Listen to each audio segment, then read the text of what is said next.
अखिलेश यादव गलत मुद्दे उठा रहे हैं या मुद्दों की कमी है उनके सामने? देखिए, अखिलेश यादव के अगर नज़रिए से देखें जी। तो अखिलेश यादव क्यों नहीं उठाएंगे मंदिर का मुद्दा? हाँ जी। उनके ही विधायक ने, सबसे पूर्व विधायक ने, पवन पांडे ने इस मुद्दे को सबसे पहले उठाया। दूसरा, अखिलेश यादव के लिए दुखती रग है ये मुद्दा, क्योंकि उनके पिताजी पर हमेशा गोली चलाने का इसका आरोप लगता है, चली भी थी जब कार्यकाल में।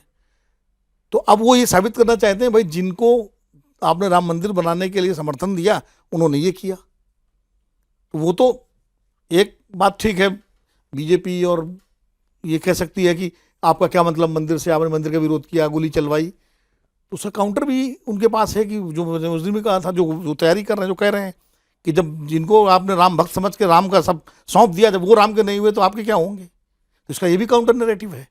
तो अखिलेश यादव को लगता है कि इस मुद्दे से जो बीजेपी का हिंदुत्व है उसकी धार हम कमजोर कर सकते हैं, इसलिए वो इस मुद्दे को उठाते रहेंगे। वो पार्लियामेंट में भी उठा रहे हैं, विधानसभा में भी उठा रहे हैं। जो उन्होंने पूछा 6 महीना सस्टेन कर सकते हैं, क्या दिक्कत है सस्टेन करने में? बोलते रहेंगे हर सभा, हर मीटिंग में। हो सकता है कोई कार्यक्रम ले लें, कुछ उनके विधायक और सांसद अपना कोई धरना प्रदर्शन कुछ भी कर सकते हैं, उसमें क्या दिक्कत है? बोल रही तो है मुद्दे को लेकर। तो मुद्दा तो इसलिए उनको लगता है भाई उत्तर प्रदेश का मामला है, उत्तर प्रदेश में हम सबसे बड़े कंटेंडर हैं बीजेपी के खिलाफ, तो हम नहीं उठाएंगे तो कौन उठाएगा? इसलिए वो उठा रहे हैं इस मुद्दे को। और अच्छा ना उठाए मान लीजिए, तब हम ही लोग कहेंगे, या लोग कहेंगे इतना बड़ा मुद्दा और छोड़ दिया, इतना बड़ा मुद्दा छोड़ दिया, यही कहा जाएगा। ऐसा बड़ा मुद्दा इसे बीजेपी गिर सकती थी, उसको अखिलेश जी ने छोड़ दिया। तो इसलिए मुद्दा अब वो कैसे उठा रहे हैं, सही उठा रहे हैं, गलत उठा रहे हैं, तरीका क्या ये हो सकता है। मैं तो कह रहा हूँ मुलायम सिंह होते तो शायद वो लखनऊ से अयोध्या तक की पदयात्रा ऐलान कर देते या यात्रा कर देते, और ज्यादा एग्रेसिवली उठाते।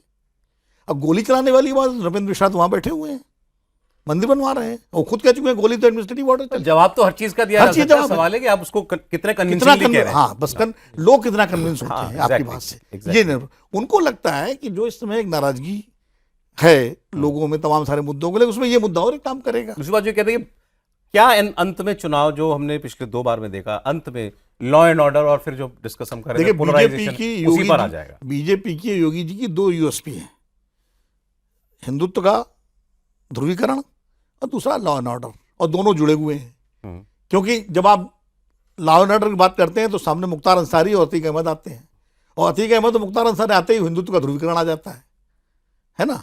तब उसमें फिर धनंजय सिंह और वो नहीं आते, और यहाँ ये भारी पड़ते हैं, है ना।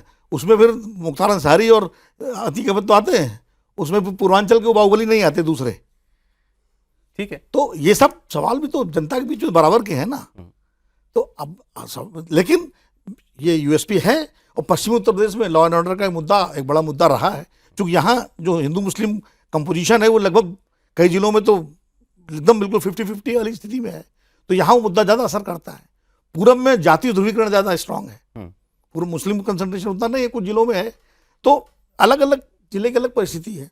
अब अखिलेश जी कैसे मुकाबला करते हैं इन चीज़ों का, क्योंकि भाजपा तो बार बार ये उठाएगी कि भाई तो मुस्लिम तुष्टि। अब जैसे योगी जी ने एक उठाया कि साहब हनुमानगढ़ी की सीढ़ियों पर नमाज पढ़ी गई, तो ध्रुवीकरण के लिए तो था वो मुद्दा। हालांकि अलग स्टोरी है उसकी, नमाज कब पढ़ी गई, कैसे पढ़ी गई, लालदास जी थे उन्होंने कैसे पढ़वाई वो, लेकिन उतने डिटेल में लोग जाते नहीं। अखिलेश यादव के पास वैसी टीम, एडवाइजर्स, मतलब ठीक है उनके पास ग्रास रूट लेवल पर तो है सब कुछ तंत्र, लेकिन उस तरीके की कोई मतलब क्लोज नेट टीम है?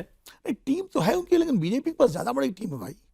बीजेपी के पास केंद्र सरकार है पूरा, उसके पास राष्ट्रीय स्वयंसेवक संघ का तंत्र है, योगी जी का अपना पूरा टीम है। तो उस मुकाबले अखिलेश जी की टीम शायद उतनी, लेकिन फिर भी अखिलेश जी की टीम पिछली बार से ज्यादा बेहतर है। अच्छा। लोकसभा चुनाव में जो टीम काम कर रही थी वही टीम अभी भी काम कर रही है उनकी। बीजेपी अपने इलेक्शन को अभी कैसा देख रही है? जैसे लोकसभा चुनाव को उठाकर देखें, लास्ट यूपी का इलेक्शन लोकसभा के साथ 2024 लोकसभा चुनाव, जितनी सीटों पर समाजवादी पार्टी को जीत हासिल हुई, गठबंधन को जीत हासिल हुई या बीजेपी को हार हुई, उसमें विधानसभा के बढ़त के हिसाब से देखें सौरभ, तो 224 सीटों पे समाजवादी पार्टी आगे रही, कांग्रेस पार्टी और समाजवादी पार्टी। अच्छा। 184 के आसपास समाजवादी पार्टी है, 39 के आसपास मुझे लगता है कांग्रेस थी।